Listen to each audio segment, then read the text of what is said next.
Oi, gente, estamos começando mais um Pod Pai, que sou eu. Pod Filho, que sou eu, Alê. E o nosso Pod Dog, o Anselmo, nosso mascote, ele não está aqui com a gente hoje. Você está vendo que o nosso estúdio é um pouco diferente, a gente está na Bortolotti Transmissões, aqui em Florianópolis. Nós estamos começando uma temporada catarinense do nosso Pod Pai, Pod Filho. Por isso que nós não estamos no nosso estúdio no SBT Esportes, na rodovia Anhanguera, em São Paulo. A gente vai fazer programas aqui, esses próximos programas aqui de Florianópolis. Aproveito sempre para dizer para você se inscrever no nosso canal, que é importante para a nossa sobrevivência. Então vai lá, faça a sua inscrição, que é fácil, dê o seu like. Bom, hoje o nosso convidado adora missões difíceis. Eu estou falando do treinador do Avaí, o Avaí que está na Série B do Campeonato Brasileiro. Quando ele chegou, o Avaí era o lanterna, agora o Avaí está fora da zona do rebaixamento e começa a respirar um pouquinho. Eu estou falando do Eduardo Barroca, treinador do Avaí, que está com a gente aqui para falar um pouquinho sobre o Avaí, falar um pouquinho sobre o futebol brasileiro e, claro, sobre a carreira dele. Eu digo, Barroca, que você gosta de missões difíceis, porque a gente olha a tua carreira, vejo, por exemplo, você esteve na minha terra 2 vezes com o Atlético Goianiense, o Avaí já é a sua segunda passagem, né? Você saiu e voltou rapidinho, e você começou a tua carreira para valer, né? No futebol profissional mesmo, numa época em que o Botafogo era muito diferente desse líder do Campeonato Brasileiro, que é hoje um time que tinha muitas dívidas, situação difícil. É um prazer recebê-lo aqui e eu quero saber como é que está o Avaí. Eu andei pela rua aí, eu vejo torcedor, bom, saímos da lanterna e da zona de rebaixamento. Tem realmente motivos para esse otimismo? O Avaí agora começa uma nova fase, Barroca?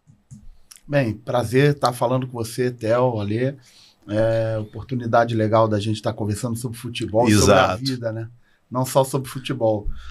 Você falou bem, ao longo da minha trajetória profissional tive diversos desafios aí interessantes, parecidos com esse que eu estou vivendo agora. Eu estou bastante feliz de estar no Avaí. Como você falou bem, a segunda passagem em um período muito curto. Entre a primeira e a segunda, teve Ceará e Bahia, né? Okay. Eu saí daqui ano passado ainda no final da Série A. Fui ao Bahia para ajudar a consolidar o acesso do Bahia da Série B para a Série A. Decidi não trabalhar no estadual. Quando começou a Série B, eu fui convidado pelo Ceará e o trabalho foi interrompido e acho que 5 dias depois eu recebi um convite para retornar aqui e aceitei esse desafio. Era um desafio grande pelo momento do clube, mas assim, eu acho que eu fiz uma escolha muito certa, porque eu tinha uma expectativa muito grande que o trabalho do ano passado ele não fosse interrompido, né? Tinha uma expectativa que o trabalho tivesse início, meio e fim, e o trabalho foi interrompido de uma maneira muito frontal, muito correta pelo presidente Júlio. A gente chegou a um comum acordo que naquele momento valeria a pena buscar uma outra alternativa, e aí essa chama e essa relação da gente ficou sempre aberta.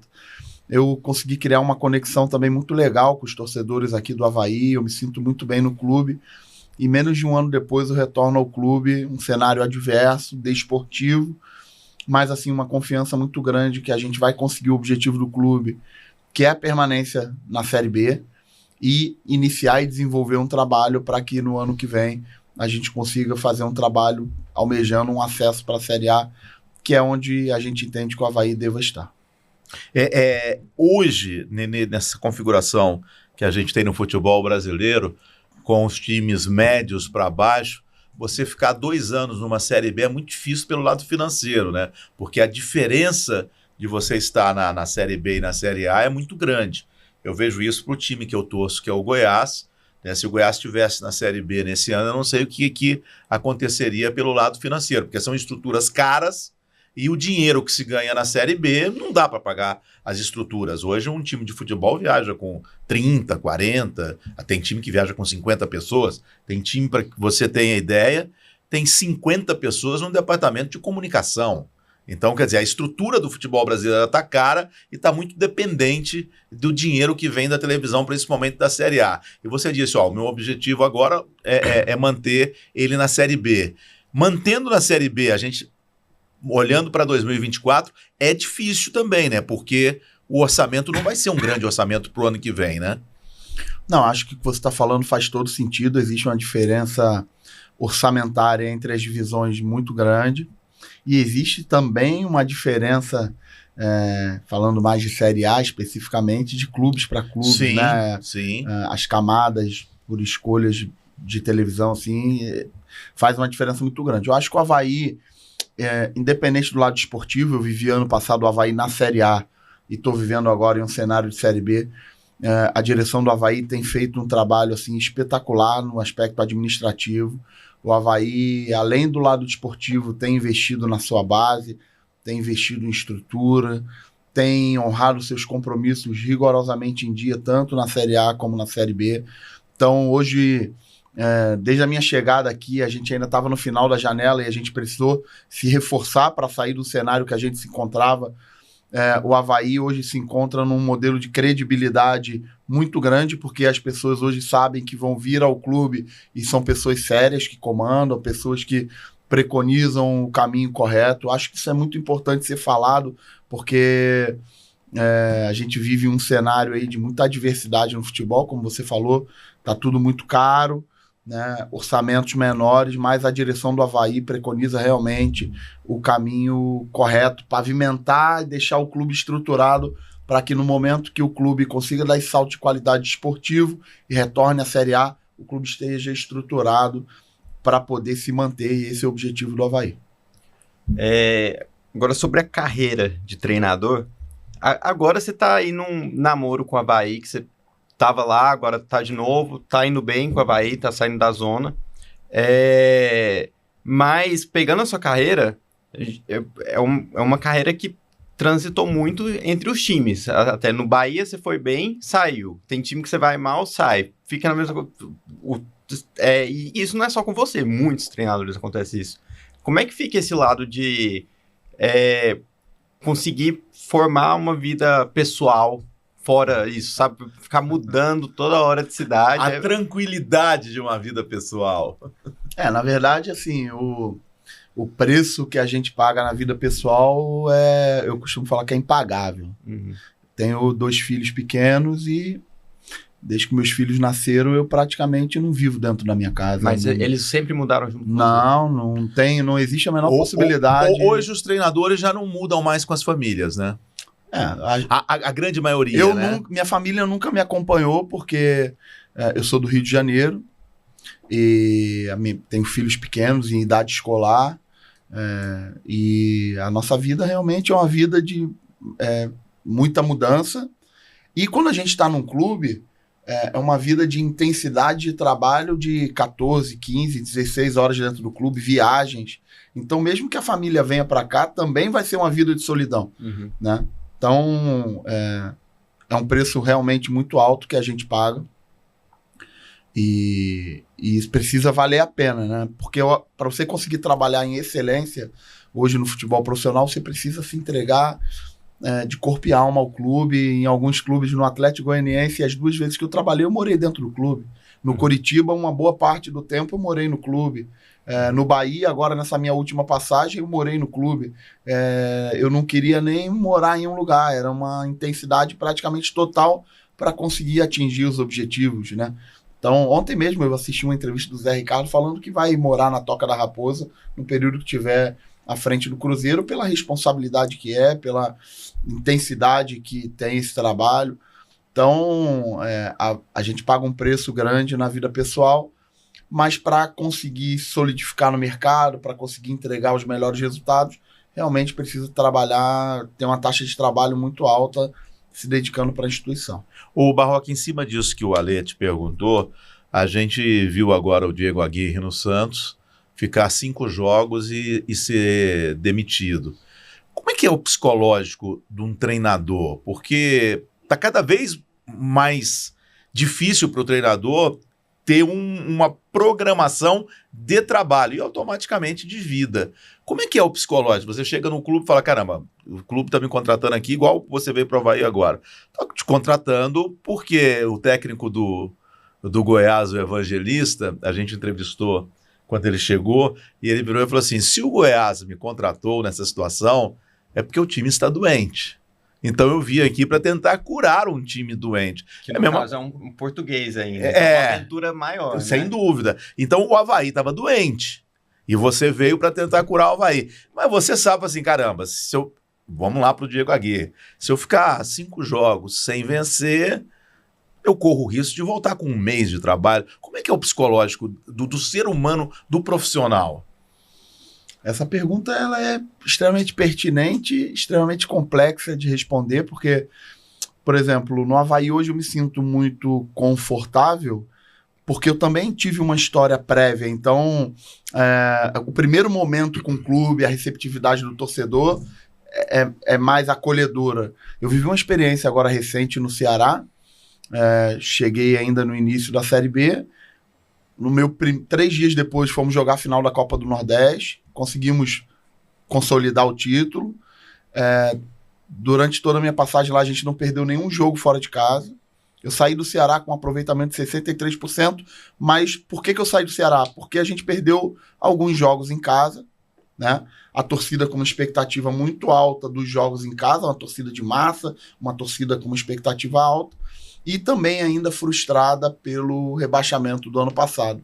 Então, todo esse movimento de fora para dentro acabou fazendo com que o trabalho fosse interrompido. Você estava com 63% de aproveitamento? 63% de aproveitamento, sem ter perdido nenhum jogo fora de casa, mas as derrotas, a gente teve algumas derrotas pontuais em casa, muita pressão de fora para dentro, e fez com que o trabalho fosse interrompido. As pessoas que dirigem o clube são pessoas sérias, pessoas que querem o bem do clube. O Ceará está num processo muito bom de profissionalização, né? Excelente, são pessoas sérias, pessoas que trabalham para o bem do clube. O presidente do clube é uma pessoa super correta, os profissionais do clube, pessoas corretas, mas assim, uma pressão de fora para dentro, uma coisa assim inacreditável, ações de agressividade dos torcedores, aquele tipo de coisa que praticamente não se controla, né?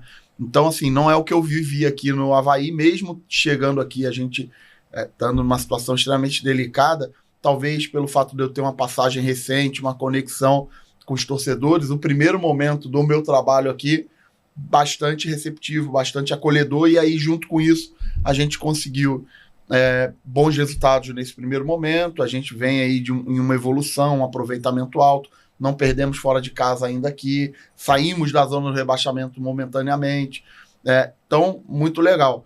Mas a gente tem diversos exemplos de clubes que conseguiram trabalhar a manutenção. O Fortaleza é um grande exemplo disso hoje, né? Ano passado, no final do primeiro turno, o Fortaleza veio a Florianópolis jogar contra o Avaí. Naquele momento, o Avaí, se eu não me engano, estava na primeira página da tabela, e o Fortaleza era o lanterna da Série A, com muitos jogos sem perder, e naquele momento a gente ganhou o jogo aqui.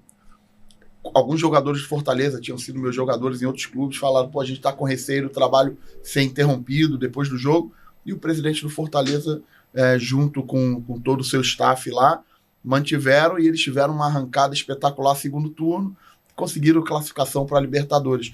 A gente tem outros exemplos, né, de trabalhos de manutenção. O que acontece quando a gente tem o Criciúma hoje, que aqui na região é um clube que é uma referência nesse sentido. O Tencate está fazendo um trabalho lindo no clube, à frente do clube há um bom tempo, o clube brigando, se estruturando administrativamente. A gente tem o Novo Horizontino, que é um time de São Paulo, que está também com esse trabalho com o Eduardo Batista. A gente tem exemplos aí extremamente importantes.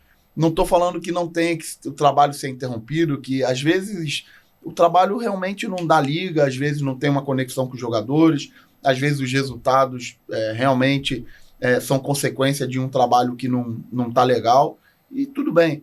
Mas a gente tem também experiências de trocas que são feitas por esse tipo de situação, do externo estar impactando diretamente a tomada de decisão sobre a manutenção ou não de um trabalho que poderia dar frutos logo ali na frente. O que é mais importante hoje num treinador, Barroca, na sua opinião? A gestão de grupo ou realmente a parte tática? Eu costumo falar que me perguntam muito sobre modelo de jogo, né? Isso está na moda hoje. Qual o seu modelo de jogo? Eu gosto muito de falar sobre modelo de trabalho. Eu acho que um treinador ele precisa ter diversas competências relacionadas à gestão, relacionadas à qualidade de treinamento, relacionadas a agregar comissão técnica. Um treinador chega no clube com algumas pessoas que vão com ele, então ele precisa fazer com que essas pessoas sejam referências em suas áreas, e ele precisa também mobilizar as pessoas que já estão dentro do clube. O treinador ele precisa administrar os jogadores que jogam, os jogadores que vão no banco de reserva e os que não são relacionados. O treinador precisa ter um interface com as categorias de base, o treinador precisa se comunicar com o torcedor, né? Então, existem uma série de competências que o treinador precisa ter. Precisa, obviamente, ter um conhecimento profundo de adversário, ele precisa tomar as decisões no dia do jogo, fazer uma boa pré-eleição, fazer um bom pré-jogo, ter boa leitura no primeiro tempo, ter uma boa ação no intervalo, fazer as substituições no segundo tempo. Isso eu estou falando só do dia do jogo. A gente tem um pré-jogo, a gente tem um treinamento, a gente tem um treino de bola parada, a gente tem um conhecimento de adversário. São muitas ramificações e tudo isso, na minha opinião, tá em um pacote que eu chamo de modelo de trabalho, né? E eu acho que o treinador ele precisa se capacitar em todas as áreas, né? Todas as áreas. Ele precisa ter uma equipe de trabalho junto com ele que agregue valor, que complemente ele em competências que talvez ele não tenha tanta capacidade. Às vezes tem um treinador... Durante muitos anos eu fui auxiliar técnico de treinadores experientes aí, João Santana, René Simões, Celso Rotti, Cristóvão, Paulo Roberto Falcão. Fui auxiliar de diversos treinadores e muitas vezes o treinador ele tinha uma ótima competência no dia do jogo, mas não era um cara tão bom em treinamento. Sim. Outros treinadores eram muito bons no intervalo, outros treinadores eram muito bons na gestão, outros treinadores eram muito bons no treinamento, mas no dia do jogo não era. Então, é muito importante que você tenha na sua equipe de trabalho pessoas que possam te complementar. Ninguém é 100% em tudo, ninguém tem todas as competências profissionais na sua plenitude. E eu acho que o trabalho de um treinador é dar espaço. Eu acredito muito em uma gestão horizontal, uma liderança horizontal, onde as pessoas que trabalham junto com você também têm uma participação. A liderança dos jogadores também ocupando um espaço, levando esse trabalho junto com você. Eu acredito muito nisso. Então, acho que o treinador ele precisa ir se desenvolvendo em todos esses aspectos, que hoje é muito amplo, e que só uma pessoa não é capaz de entregar excelência em todos esses aspectos. Você é um dos treinadores mais jovens a ter treinado um time na Série A, né? E você começou sua carreira ali como auxiliar com 20 e poucos anos, não foi? Foi. Como é que foi isso? E assim, essa decisão de querer ser um treinador, porque a gente vê, é muito comum a gente ver um ex-atleta, né, que teve toda uma carreira virar um treinador. Como é que foi esse processo para você? Bem, na verdade, a minha linha do tempo profissional ela é um pouco atípica, porque eu ainda com 16 anos de idade, eu já tinha convicção do que eu queria ser treinador de futebol antes de entrar na universidade.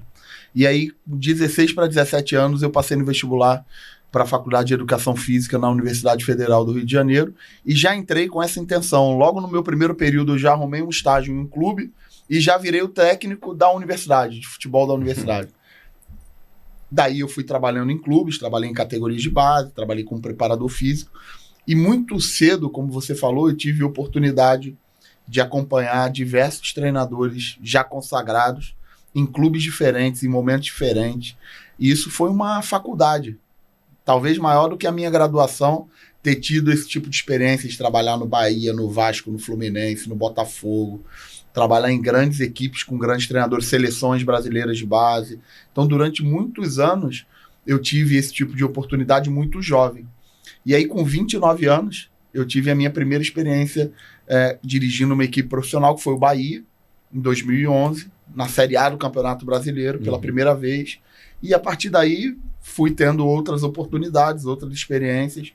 A minha linha é atípica, porque não é muito comum com 29 anos você, naquele time, tinha um jogador mais velho que você. Diversos jogadores mais velhos naquele time. Além de mais velhos, era uma turma da pesada, né? Carlos Alberto, Souza Caveirão, Reinaldo, Caramba. Ricardinho, que hoje é comentarista, Sim. Marcelo Lomba, Fael, Fabinho, volante, que era auxiliar do Fábio Carinho. Fael. E você ganhou A gente ganhou do Flamengo lá no Rio de Janeiro. Ainda. O Flamengo era o líder do campeonato com o Vanderlei. E a gente estava na zona do rebaixamento. O René Simões era o treinador, o René saiu e eu assumi a equipe naquele momento. Então, assim, muito jovem tendo esse tipo de oportunidade que aconteceu depois outras vezes, em outros momentos dentro do clube. Isso vai... a gente fala que vai engrossando a casca, né? Você vai vivendo essa experiência, você vai vivendo outras experiências. Isso foi extremamente importante para, no momento que eu tivesse a minha oportunidade realmente como treinador, ter vivido isso anteriormente. Bom, a sua primeira grande oportunidade foi o Botafogo. Foi. E naquela época eu me recordo bem, o Botafogo vivia uma situação difícil financeiramente, e logicamente reflete dentro de campo, e hoje o Botafogo é líder do Campeonato Brasileiro com uma vantagem impressionante. Dava para imaginar naquela época que esse momento ia chegar, Barroca? Não, porque não se tinha nenhum indicativo do que está acontecendo agora. O Botafogo é o meu clube matriz, né? Além de eu ter tido essa oportunidade de iniciar como treinador profissional do Botafogo em 2019, eu trabalhei no Botafogo 4 vezes, né? Eu fui auxiliar técnico do profissional, depois fui treinador do Sub-20, Sub-23, fui treinador principal e um ano depois voltei ao Botafogo como treinador principal pela segunda vez. Acho, assim, estou muito feliz com o momento do clube, eu tenho um carinho muito especial, eu tenho uma ligação, um sentimento de gratidão pelo Botafogo muito grande. E já falei até publicamente, além disso, eu moro a 350 metros do Newton Santos, eu sou do subúrbio ali, eu sou de Del Castilho, ali do ladinho. Sim. Sou nascido e criado ali, então muitas vezes eu fui trabalhar andando de casa ao Newton Santos. Tenho um carinho especial pelo clube também, porque quando eu era criança torcia pelo Botafogo, já falei isso publicamente, que torcia pelo Botafogo, então fui um privilegiado de ter sido treinador do time que eu torcia quando eu era criança, né? Então, e hoje eu fico muito feliz de ver como o clube está se desenvolvendo, está melhorando. Tomara que isso seja perene, né? Sim. Que isso seja sustentável, que o clube cresça cada vez mais, porque é um clube que eu tenho um carinho, uma gratidão e tenho uma torcida especial pelo Botafogo, por tudo que eu vivi lá dentro. O que você vê de mais importante nesse time do Botafogo? Qualquer um fala assim, poxa, eu tô vendo isso, eu acho que isso aqui é a chave. Theo, liderar um campeonato brasileiro da Série A é muito, mas muito, muito, muito difícil, ainda mais do jeito que eles estão fazendo. Então, eu não tô próximo, tô acompanhando de longe, e eu acho que quando um time dá sinais que o Botafogo está dando, nunca, na minha visão, é uma coisa só. Acredito que seja um conjunto de situações. Escolheram jogadores de uma forma muito assertiva, devem estar trabalhando de uma maneira muito correta internamente, né? O trabalho deve ter muita coerência, critérios muito claros, porque oscilaram muito pouco. O trabalho coletivo da equipe deve estar muito bem estabelecido e tiveram também no meio desse processo praticamente 2 trocas do Luiz Castro. O Caçapa assumiu em um momento intermediário e agora o Bruno Lage está pegando o trabalho, então eles devem ter pilares coletivos muito fortalecidos, né? E eu acho que tem uma conexão com a torcida também, com uma conexão com a torcida. É bem claro, né? O Botafogo, quando tá em conexão com a sua torcida, na minha visão, e tudo que eu vivi lá dentro é realmente diferente. E eu acho que o Botafogo tem tudo para ser o campeão brasileiro desse ano. Bom, e aqui no Avaí, o seu objetivo, se deixou claro conversando, é deixar o time na Série B. Quer dizer, planejamento para o ano que vem só quando você tiver com a cabeça realmente fora d'água, né? A gente tem 30 pontos, a gente está apenas 3 pontos da zona do rebaixamento. Já estivemos numa situação muito pior. Quando cheguei aqui, tínhamos 2 vitórias no campeonato, estávamos a 11 jogos sem ganhar um jogo, e a gente vem passo a passo melhorando, conseguimos chegar a jogadores importantes que ajudam muito nesse sentido, jogadores já que já tinham passagem pelo clube, jogadores com experiência. Os jogadores que estavam aqui também voltaram a encontrar sua melhor versão. Jogadores importantes, como o Wellington, que é um jogador importante, o Thales, o Jean Kleber, o Igor, o goleiro. Jogadores que estavam aqui desde a minha primeira passagem e que não estavam no seu melhor momento, na sua melhor versão. Então, acho que a gente vive um momento muito melhor agora. Mas a gente só tem 30 pontos no campeonato. A gente ainda precisa ir em busca aí de 14 a 15 pontos para ganhar esse oxigênio e poder pensar na frente. Então, nem pensar na frente a gente ainda pode nesse momento. A gente precisa viver intensamente os nossos desafios. A gente tem uma sequência agora contra Vitória no Barradão, Juventude e Sport aqui em casa, equipes que estão brigando pelo acesso, jogos dificílimos, e mais na parte final da competição a gente vai ter jogos em confronto direto com as equipes que estão jogando o mesmo campeonato que a gente, na sua grande maioria fora de casa. Vamos enfrentar Londrina fora de casa, Sampaio Corrêa fora de casa, ABC fora de casa. Então, assim, a gente vai precisar, o Ituano é uma exceção, porque a gente vai enfrentar em casa, vamos enfrentar o Botafogo de Ribeirão fora de casa. Então a gente vai ter confronto direto em quase que na sua totalidade fora de casa. Então a gente vai precisar trabalhar nesse processo final aí com um padrão de excelência muito próximo do limite para que a gente consiga entregar a pontuação que a gente precise e aí sim virar a página para montar um trabalho mais adequado na próxima temporada. A gente está vivendo uma fase, principalmente depois da pandemia, que tá mais difícil de conversar com os técnicos, né? Às vezes questão de coletiva, assim, os jogadores, os técnicos... A imprensa tá mais fechando, distante, né? A gente não tem mais aquela história de treinamento, né? E qual que é a sua visão pessoal disso? Porque tem... Alguns treinadores, eles até chegam a ser arrogantes, né, em coletiva. Tem alguns que são super tranquilos de conversar. Qual que é a sua visão disso, sua experiência com isso, de estar conversando com a imprensa e o que você acha que mudou? Por que o pessoal fica mais na defensiva, às vezes, os treinadores? Bem, na verdade, eu acho que isso não é um privilégio do futebol. A vida está menos humanizada, né? Uhum. Se a gente for levar para outros setores da vida, cada vez menos as pessoas estão se disponibilizando a se abrir, a se expor, a conversar, a passar suas fragilidades, a expor suas fragilidades. Eu tenho por hábito trabalhar todos os meus treinamentos abertos, desde o primeiro dia que eu fui treinador do Botafogo em 2019. Eu só não faço isso se o clube, por cultura própria, não permitir. Aqui no Avaí, o clube permite, então todos os treinamentos do Avaí... Aqui o treinamento é aberto? Todos os treinamentos são abertos para a imprensa em todos os momentos. E teve... Quais times que você passou que o clube achou melhor não abrir? Já aconteceu, por exemplo, no Coritiba. O Coritiba tinha uma cultura própria de ter dias específicos para a imprensa acompanhar. Quando eu cheguei lá, a cultura própria do clube era essa, que no Botafogo em 2019 tive total liberdade, no Atlético Goianiense total liberdade. O Atlético é um clube que recebe muito bem as pessoas da imprensa também, nesse sentido tem uma cultura de abertura. E eu me identifico com isso pelo seguinte: eu tenho sempre o entendimento que quem tenta trabalhar pelo caminho do correto, quanto mais você abrir, mais protegido você está de receber as críticas de uma forma justa.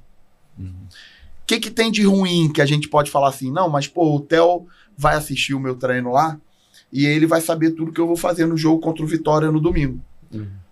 Mas vamos lá, você acha que o Léo Condé, que é o treinador do Vitória, ele não sabe como eu vou jogar? Ele não sabe o que eu estou fazendo durante todo o campeonato, como eu estou trabalhando minha bola parada?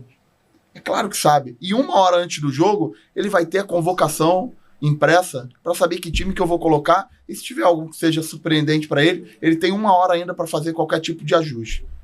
Então, assim, para mim, o benefício do treino aberto é muito maior do que o prejuízo. Qual outra questão que se fala muito? Não, a gente está fazendo um treino aberto, e pode acontecer alguma intercorrência no treinamento. Sim. Eu chamar a atenção de um jogador mais duro, ter uma faísca ali de um jogador com outro, e essa exposição. Eu tenho sempre o entendimento que quando tem imprensa, quando tem câmera, todos nós nos regulamos para entregar excelência. Uma coisa é a gente estar trabalhando sem exposição, e a outra coisa é quando tem uma câmera na nossa cara. Até mais bem feito com certeza, eu acho que isso é uma atitude reguladora. Eu sempre cito o exemplo que o Bayern de Munique, Se você entrar no canal do YouTube dele, ele tem diversos treinos completos, transmitidos pelo próprio canal do clube, com um profissional do clube. Ou seja, isso para mim além de ser um produto extremamente atraente para o torcedor, ter a oportunidade de assistir o treino todo e monetizar, para mim é um ótimo elemento regulador de qualidade de treinamento do jogador. Quando o jogador vai treinar e saber que aquele treino vai passar ao vivo para os torcedores vão acompanhar o treino dele ao vivo. E vai ficar eterno ainda, né? Então... dá até para comparar. É bom porque dá para comparar com o que você estava fazendo antes, mas você tem que fazer o melhor, né? É importante para o jogador, é importante para o treinador que precisa planejar um treino coerente, precisa planejar um treino bom, precisa ter lógica nas transições. O treino ele precisa ir do menor para o maior, do simples para o complexo, e por aí vai. Entrando muito mais na área técnica, eu acho que é um agente regulador positivo para todo mundo. Mas tem clubes que não têm essa cultura e tem treinadores que não têm essa cultura. A grande maioria não tem mais essa cultura. Eu sou de uma época, eu gosto de falar isso, eu fui repórter e eu trabalhava no SBT de Goiânia. E às vezes eu saía com 5 pautas para cumprir em uma tarde. O programa tinha 40 minutos. Então tinha treino do Atlético, lá no Acioli, tinha treino do Goiás, naquela época era Serrinha, não era no CT, e tinha treino do Vila Nova no Oba. O Vila Nova sempre foi ali aonde é o Vila Nova. E lógico que eu não vou pegar o início de um treino e não vou pegar o final, pô, são 3 treinos, né? Então na sexta-feira, que era o dia, geralmente na sexta-feira era o dia do coletivo final. Naquela época tinha o tal do coletivo final. Eu chegava vamos supor, no Atlético, eu chegava no início do treino, conversava com o treinador, e ainda falava assim, aí eu falava para ele, você libera o Joãozinho para falar comigo agora? Ele falou assim, tranquilo. Teve uma vez o Filipão, quando o Filipão trabalhou em Goiânia, eu cheguei o treino já estava acontecendo, porque eu vim de outro, não é porque eu estava atrasado, é porque eu não tinha jeito, eu vinha de outro. Aí eu cheguei do lado, eu falei, Filipão, tem alguma coisa importante aí que eu possa colocar na matéria? Ele falou, não sei o que. Eu falei assim, você libera o fulano para falar comigo? O treino estava rolando. Aí ele falou assim, 2 perguntas, hein? E tô fulano, vinha do lado. E assim, isso é impossível hoje, porque hoje tem site, tem streaming. Naquela época você tinha 3 rádios, 2 televisões, um jornal e ok. O jogador, né? E o jornal geralmente era uma matéria. Escolhia o jogador. A gente escolhia o jogador. Porque hoje é duro, assim. Eu vejo muitas vezes... Eu sou um crítico da minha turma, da imprensa. Eu falo assim, poxa, mas a matéria do cara hoje, a matéria é ruim. Porque de repente o time, eu não sei se é o treinador, eu não sei se é o departamento de imprensa, escolhe um cara que não tem nada a ver. Né? Mas assim, eu quero falar com aquele ali que errou o pênalti, aquele ali que fez 2 gols. Escolhe porque o jogador também fala, não, quando eu for presidente do meu time do Goiás, o jogador, quando assinar o contrato, vai ter uma cláusula lá escrito assim, você tem que ficar à disposição do departamento de comunicação do clube, porque tem muito jogador que não quer falar também, né? Você sabe disso. Então, é mais difícil para a gente trabalhar hoje, e aí muitas vezes assim, vocês não estão acompanhando. Como que a gente vai acompanhar? Eu vejo, por exemplo, o Vanderlei Luxemburgo, nas entrevistas dele, sempre fala assim, mas vocês não estão entendendo o que eu fiz. Como que a gente vai entender? A gente não acompanhou o treinamento, sabe? E na coletiva toma uma cacetada em vez de... Ele já dá super porrada. Grosso, parece que é para os jornalistas não nem querer. Eu acho que se eu sou grosso com você, seja grosso comigo também. Ok, tudo certo. Mas já dá uma pancada. Eu vi hoje, eu não estou comentando porque tem muita gente vendo. Eu vi hoje que ele levou 8 jogadores para o banco de reserva no jogo contra o Fortaleza, porque ele não quis desfalcar o Sub-20. E aí ele vira pro repórter e fala assim, o Danilo daqui a pouco vai brigar comigo, que eu vou lá... Caraca, Bia, eu estou falando do time profissional que tá correndo risco de rebaixamento, ele leva 8 jogadores porque não ia pegar no Sub-20, porque o Sub-20 ia ter um jogo importante, né? Igual eu vi hoje um projeto de um time que vai ter eleição, aí falava assim lá no projeto, categorias de base tem de ganhar pelo menos 4 títulos no ano. Eu falei, não, categoria de base tem que ganhar nada. Categoria de base tem que formar jogador. Então, são umas loucuras que também acontecem. Então, é muito difícil. Se você abre o treino, parabéns, sabe?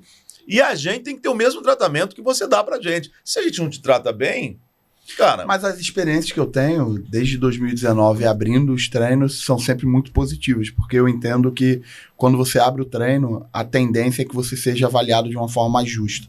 Ou a pessoa que está ali avaliando, ela consegue... Às vezes acontece de você treinar bola parada 2, 3 vezes, chegar no jogo, você tomar um gol de bola parada. Exato. E aí o cara que está te analisando, te criticando, ele pode muito bem falar, não, ó, tomou o gol, mas treinou. Exatamente. Ou até falar assim, ó, tomou o gol, mas não treinou a semana toda. A crítica, ela é muito mais fundamentada. Então, eu sempre entendo que quem tenta caminhar pelo caminho do correto tem que tentar sempre abrir, porque eu acho que isso é uma autoproteção ao trabalho bom. Agora, em cima dessa vida de treinador, antigamente tinha multa. Todo treinador tinha multa. 1 ano de contrato, 2 anos de contrato, multa X e tal. Hoje é raro ter, de repente, multa. Por que isso aconteceu, Barroca? Porque isso também não te dá segurança, né? Eu já vivi cenários diferentes nesse pouco tempo de vida de treinador profissional. Eu já vivi cenários com multa, sem multa, tipos diferentes de multa. Eu acho que isso varia de clube para clube.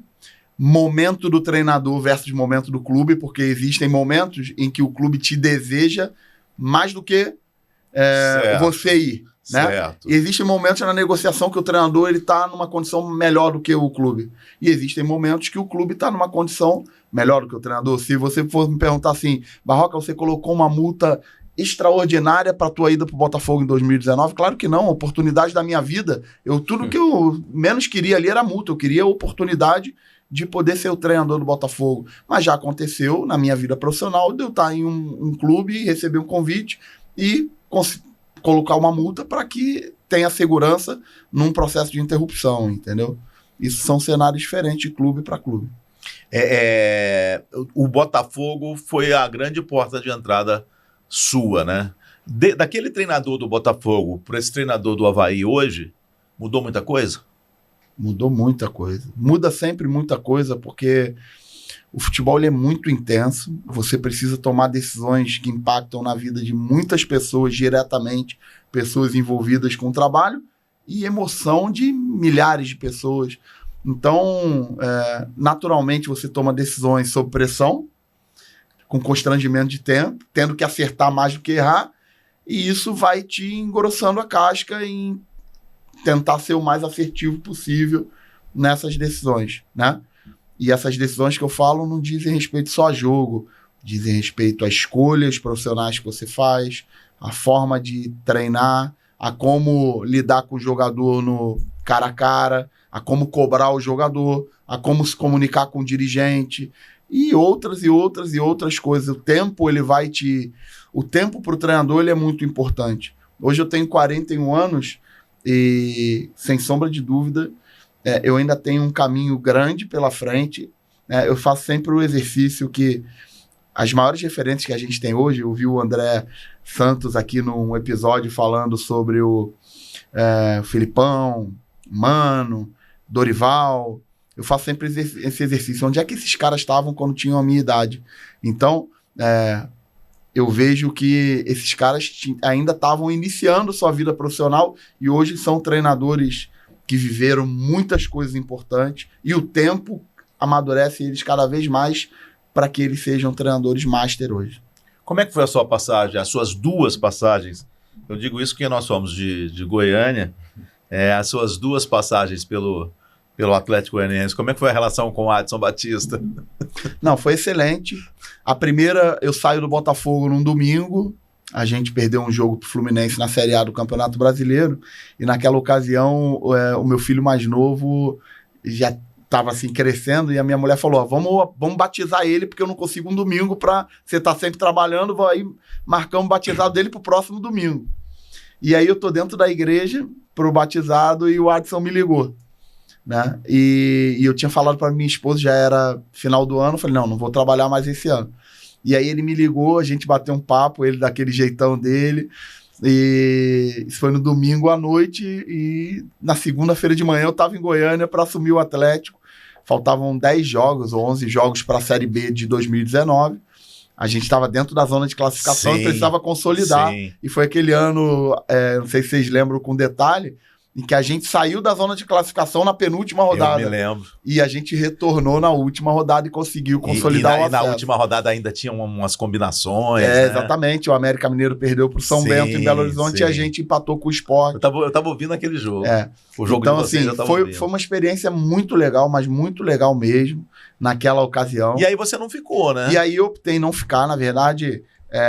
eu não tinha um caminho para a próxima temporada, mas eu precisava dar uma estabelecida na minha vida pessoal, porque eu vim emendando, saí do Corinthians, na verdade eu trabalhei no Botafogo muitos anos, saí do Botafogo direto pro Corinthians, saí do Corinthians, voltei ao Botafogo, do Botafogo pro Atlético, e assim, mentalmente eu estava esgotado.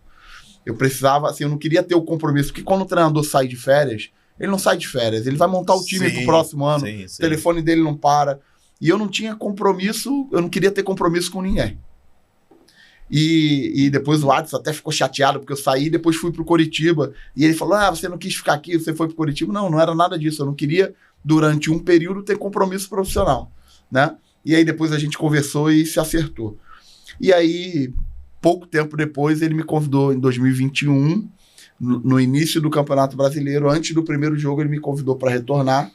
E a gente fez o início de campeonato, a gente eliminou o Corinthians na Copa do Brasil, e a gente fez o início de campeonato brasileiro excelente. Chegamos a liderar o Campeonato Brasileiro de 2021, fizemos um primeiro turno muito bom, segundo turno a gente oscilou, e aí o trabalho foi interrompido. Depois o Atlético Goianiense quase foi a Libertadores no final. Sim. Fez uma sequência de 5 vitórias no final com Marcelo Cabo, e quase foi a Libertadores, assim. Eu adorei trabalhar lá as 2 vezes, a minha relação com o Adson é muito boa, porque o Adson é muito simples de trabalhar, ele sempre deixa claro aquilo que ele pensa de uma forma direta, com ele não tem rodeio. E eu gosto de trabalhar com pessoas assim, então é um cara que conhece futebol, é um cara que dá todas as condições para você trabalhar. Então, assim, as minhas 2 passagens foram muito boas, até hoje a gente é amigo.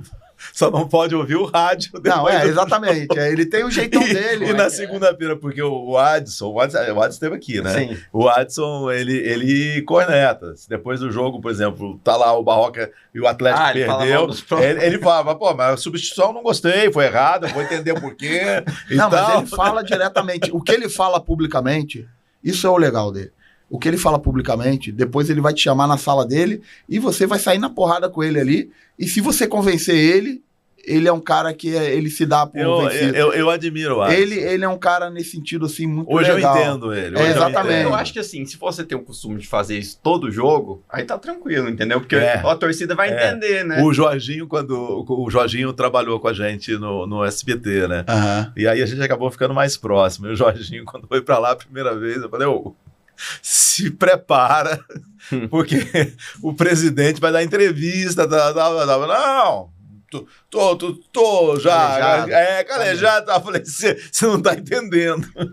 Aí quando ele ficou um tempo, quando ele saiu, eu falei, e aí, Jorginho? Falei assim, você tinha razão. Eu falei, não, mas eu é o jeito dele. É o jeito dele. Ele sempre foi assim. É o jeito dele. Desde que ele trabalhava lá em Brasília, porque durante um tempo ele foi diretor de futebol em Brasília, e ele foi diretor de futebol do Atlético durante muito tempo, antes de virar presidente. Ele sempre foi assim. Agora, é um cara muito correto e é um cara que levou o clube a um patamar espetacular. Sem dúvida. O Atlético a estrutura, hoje, tudo. Todos os sentidos. Respeito, estrutura, condições de trabalho. O Atlético hoje é um dos poucos clubes que eu já trabalhei na minha vida que tem uma educação própria institucional. O Atlético tem características próprias que não abre mão, independente se vai ser o Barroca, o Jair, o Jorginho, o Mancini, o Marcelo Cabo, quem quer que seja. Isso aqui é institucional. E isso é uma coisa legal do Adson.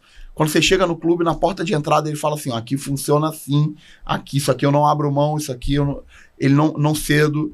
Então, assim, na porta de entrada fica tudo muito claro. E isso é a melhor coisa que tem para se trabalhar. Como é que você vê essa fase? Eu estava vendo hoje o Wagner Mancini falando sobre essa história de treinador estrangeiro e que ele ficou muito feliz quando se escolheu o Fernando Diniz, porque ele não queria treinador estrangeiro, e vira ou mexe a gente ouve alguma coisa com relação a isso. Como é que você... Agora, foi ontem, o Agostinho, que é um diretor-geral aqui do SCC, que é o SBT local, já é um senhor, E ontem eu passei lá e no final da tarde ele virou e falou assim, Theo, você não acha que tanto português treinando aqui no Brasil vai acabar matando os jovens possíveis treinadores brasileiros, porque eles não vão ter espaço para trabalhar. Já tem muita gente desempregada e se pintar um jovem, onde é que ele vai trabalhar? Porque só tem treinador estrangeiro. O que você pensa dessa fase, o Barroco? E aí eu vou te emendar uma outra história. A CBF faz um curso de treinador. Se a CBF pensa em trazer um treinador de fora, ela não está duvidando do curso dela? Vamos lá. Lá atrás se debatia sobre o treinador que jogou futebol e o treinador que era acadêmico. Você deve ter participado bastante. Sem dúvida, não, se debate isso Oswaldo também. de Oliveira, Carlos Alberto Parreira. Sim, se debate também com relação a isso. O cara é comentarista, mas nem jogou, não chutou uma bola na exatamente. vida. Né? Então existia muito esse tipo de debate. Aí depois o debate foi outro. Os treinadores mais maduros com os treinadores jovens. Sim, teve, né? Teve aquela fase. Exatamente. Né, eu peguei no início, né? Sim. Jair Ventura, Fábio Carilli, Zé Ricardo, Eduardo Barroco, Osmar Loz, né? Contra o Abel, Filipão, Vanderlei, se colocavam isso de uma forma assim polarizada. E agora são os estrangeiros contra os brasileiros. Assim, ó, eu vou te falar o que eu penso. Eu acredito em treinador bom, na minha forma de pensar, e treinador que não é bom. Eu comecei a ser treinador profissional, como você falou, em 2019 no Botafogo, e a gente está em 2023, um tempo muito curto. Nesse período, eu fui treinador do Botafogo, um ano depois eu retornei ao Botafogo. Eu fui treinador do Atlético Goianiense, um ano depois eu retornei ao Atlético Goianiense. Eu fui treinador do Avaí, um ano depois eu retornei ao Avaí. Eu fui treinador do Bahia lá atrás, retornei ao Bahia ano passado. O que faz, na minha opinião, o treinador voltar a um clube ou trabalhar um clube, na minha opinião, são duas coisas. Os resultados, que são muito importantes para um treinador se solidificar, e aquele valor agregado que o treinador deixa ao clube, né? Isso que é valor, muitas vezes, nesses clubes todos que eu falei, e nem todos eles eu tive resultados espetaculares. Mas, de alguma forma, o trabalho, em muito pouco tempo, deixou algum valor agregado que as pessoas do clube tiveram interesse que eu retornasse. E aí, quando eu falo as pessoas do clube, em 3 cenários: direção, comissão técnica e atletas, né? Pessoas que trabalharam com você ali diretamente, que já estão ali no clube, e torcedor, de que tipo de sentimento as pessoas que torcem pelo clube sentiam quando sua equipe jogava. Então, eu acho que, independente se o treinador é estrangeiro ou brasileiro, o treinador ele tem que se dedicar muito para tentar entregar os melhores resultados e deixar os melhores sentimentos no clube para que ele possa retornar ao clube ou abrir outras possibilidades em outros clubes. Você tem contato com algum treinador desse que está atuando no Brasil de fora, não? Diversas vezes. Luiz Castro, tive bastante contato com ele agora, porque quando ele esteve no Botafogo, ano passado a gente jogou contra, e a partir dali passei a ter um contato com ele. No início do ano, por eu não estar trabalhando no estadual, fizemos bastante contato. O Vojvoda eu converso diversas vezes também com ele, quando tem oportunidade. São pessoas do bem, são pessoas que também buscaram seu espaço, estão querendo seu espaço de uma forma legal. Eu tenho bastante respeito por isso. Acho que grandes treinadores brasileiros fizeram história aí fora do país, em mundo árabe. Paulo Tuori, né? Quantos treinadores? Vanderlei trabalhou no Real Madrid. Abel Braga, que é uma referência. Sim. Eu sempre falo que o Abel Braga é o tipo do cara que onde ele passasse as pessoas deveriam, independente do futebol, concordo com você. Bater palma. Abel é monstro. Bater palma. Como profissional, como pessoa. Como Abel profissional, monstro, como pessoa, monstro. As conquistas que ele teve e a forma como esse cara encara a vida. Isso é uma coisa que se fala pouco, né? Sem dúvida. O valor que esse cara tem diante das dificuldades que ele teve e tá aqui de frente, encarando as dificuldades. Então, assim, é bonito e de uma forma geral, na vida, hoje não está se valorizando tanto mais isso, né? E a gente precisa, quando tem a oportunidade de falar do cara que é mais velho, do cara que construiu uma história. A gente precisa valorizar as pessoas que têm uma história. Quantos anos você tem aí de estrada? Tem o mais jovem agora seguindo, que é normal, faz parte do processo, mas reverenciar o mais velho, reverenciar tantas coisas que você passou, né? Tem tantas pessoas aí. Uma das minhas principais referências no futebol, na verdade, uma das principais não, a principal referência que eu tenho no futebol não é um treinador de futebol, chama-se Paulo Angione. né, que hoje é o diretor do Fluminense, e foi uma pessoa que me deu oportunidades profissionais, mas foi uma pessoa que várias vezes na minha vida profissional me falou assim, ó, olha, isso aqui me botou do lado, isso aqui funciona assim, me orientou, teve paciência para me orientar, para me corrigir, para me cobrar. Então, o valor que isso tem, olha o valor que isso tem na vida de um profissional. Eu trabalhei com diversos treinadores experientes que também me ajudaram. Então, eu acho que o caminho é esse. Entendeu? De uma forma geral, a gente precisa valorizar esses caras. Quando eu comecei a minha carreira, uma pessoa que era fora do meio falou para mim, falou assim, olha, experiência você não compra e nem ganha. Experiência você vai ter que viver para tê-la. Mas se você observar uma pessoa mais velha, você pode ganhar você pode encurtar esse caminho com relação à experiência que você precisa para diversas situações. E isso é muito claro. Isso é muito claro. A experiência tem que viver. Mas às vezes fala, opa, ele está fazendo isso, tá certo. Ele está fazendo isso, está errado. Tem os dois lados, né? Lê, vai para a tua última, que eu vou para a minha última, que o nosso tempo já... Você falou que uma pessoa que você espelhou um ídolo foi o Paulo Angione. Agora, quando você era adolescente lá, você tinha 16 anos, qual foi o treinador que virou a chave, que aí você olhou, nossa, eu queria ser treinador? Na verdade, eu costumo falar que eu tenho 3 referências que se chamam Paulo. O Paulo Angione foi a que mais me impactou na minha vida profissional, sem sombra de dúvida, e eu tenho uma relação com o Paulo Angione como se fosse um pai para mim. Assim. E os outros 2, quando eu entrei na Faculdade de Educação Física, Paulo Paixão, eu queria ser o Paulo Paixão. Paulo Paixão. Né? E tive a oportunidade de trabalhar com o Paulo Paixão e hoje ser amigo do Paulo Paixão.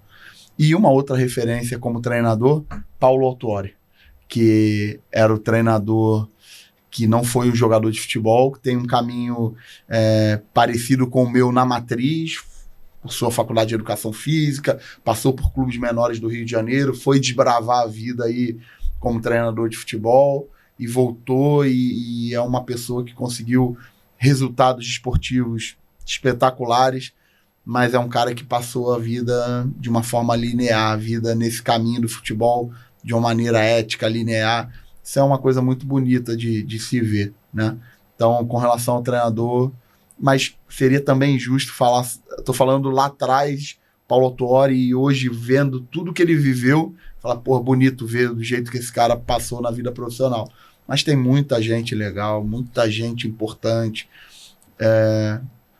Eu tenho uma passagem legal quando eu assumi o Botafogo em 2019. Logo que eu assumi, teve um encontro dos treinadores da Série A naquela ocasião, na parada da Copa América. E, poxa, eu mais novinho ali, todo, né, recatado, todos os treinadores. E aí o Mano Menezes me chamou assim, eu quero falar com você. Eu não tinha contato com o Mano Menezes. E aí ele me levou para um canto e ele dividiu comigo ali durante 1 hora as experiências que ele teve no momento que ele rompeu para ser um treinador de base para profissional, a experiência que ele teve naquela primeira oportunidade no Grêmio, a experiência que ele teve de lidar. Eu lembro que ele falou o meu atacante no Botafogo era o Diego Souza, e o Diego teve uma das suas melhores fases com o Mano no Grêmio, e o Mano dividiu comigo um cenário do Ronaldo no Corinthians. O Mano me falou assim, ó, o Diego Souza, ele não vai te dar 100% da coletividade que você espera dele, mas ele vai te dar a individualidade que você não vai encontrar em nenhum outro jogador. Isso ficou na minha cabeça. Então eu, como treinador, preciso tentar tirar o máximo de coletividade do Diego e ter a convicção que o Diego vai me dar individualidade. Isso foi um toque do Mano que eu nunca mais vou esquecer. Filipão já também me pegou aqui, já me orientou, já me corrigiu, já me cobrou. E também falam muito isso, né, dessa rivalidade dos mais jovens com os mais velhos. E não existe. Comigo, Abel, Filipão, Vanderlei, Mano, todos eles sempre se predispuseram a me corrigir, a me cobrar, a conversar comigo, a estarem dispostos. Há pouco tempo atrás, eu tive na casa do professor Oswaldo de Oliveira, que também é uma referência para falar sobre futebol. Então, isso é uma coisa muito bonita. Eu tento aproveitar ao máximo essa oportunidade que eu tenho hoje de ser treinador de futebol e ter acesso a esses caras e tentar sugar ao máximo. O Baú, que você treinou o Eric do Botafogo? Não, já... O Eric, atacante do Japão, que tá no Japão e agora na China. Jogou no Goiás. Sim, treinei ele lá. Ele te ajudou?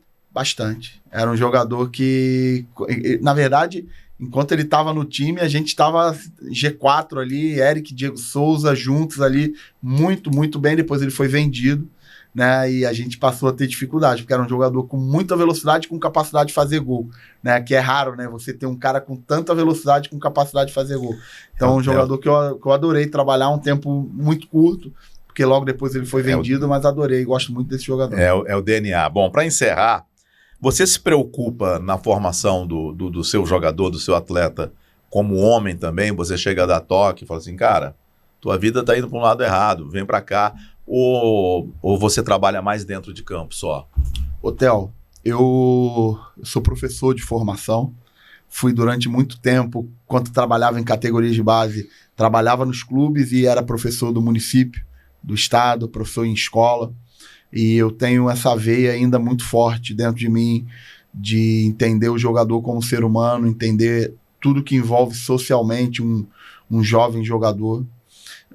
E eu realmente me preocupo muito, muito, muito, muito mesmo com a questão humana de um jogador, com a questão familiar, e sempre que posso intervir, conversar e orientar, eu faço, porque eu acho que é muito importante. Barroca, obrigado, foi um prazer ter você aqui no Pode Pai, Pode Filho.